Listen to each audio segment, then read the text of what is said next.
Chapter 4. Moreover he made an altar of brass, 20 cubits the length thereof, and 20 cubits the breadth thereof, and 10 cubits the height thereof.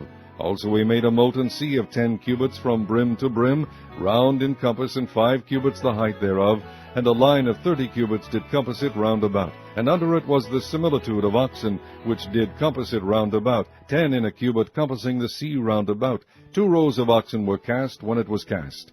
It stood upon 12 oxen, 3 looking toward the north, and 3 looking toward the west, and 3 looking toward the south, and 3 looking toward the east.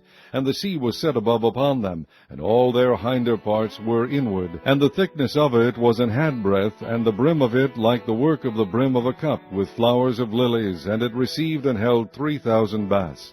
He made also 10 lavers, and put 5 on the right hand, and 5 on the left, to wash in them such things as they offered for the burnt offering, they washed in them. But the sea was for the priests to wash in. And he made 10 candlesticks of gold according to their form, and set them in the temple, 5 on the right hand, and 5 on the left.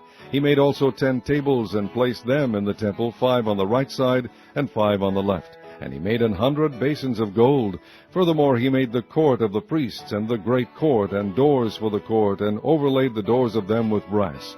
And he set the sea on the right side of the east end, over against the south. And Huram made the pots, and the shovels, and the basins. And Huram finished the work that he was to make for King Solomon for the house of God, to wit, the 2 pillars, and the pommels, and the chapiters which were on the top of the 2 pillars, and the 2 wreaths to cover the 2 pommels of the chapiters which were on top of the pillars, and 400 pomegranates on the 2 wreaths, 2 row of pomegranates on each wreath, to cover the 2 pommels of the chapiters which were upon the pillars.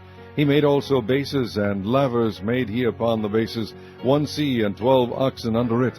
The pots also, and the shovels, and the flesh hooks, and all their instruments, did Huram his father make to King Solomon for the house of the Lord of bright brass. In the plain of Jordan did the king cast them, in the clay ground between Succoth and Zeredathah. Thus Solomon made all these vessels in great abundance, for the weight of the brass could not be found out. And Solomon made all the vessels that were for the house of God, the golden altar also, and the tables whereon the shewbread was set, moreover the candlesticks with their lamps, that they should burn after the manner before the oracle of pure gold. And the flour, and the lamps, and the tongs made he of gold, and that perfect gold, and the snuffers, and the basins, and the spoons, and the censers of pure gold, and the entry of the house, the inner doors thereof, for the most holy place, and the doors of the house of the temple were of gold.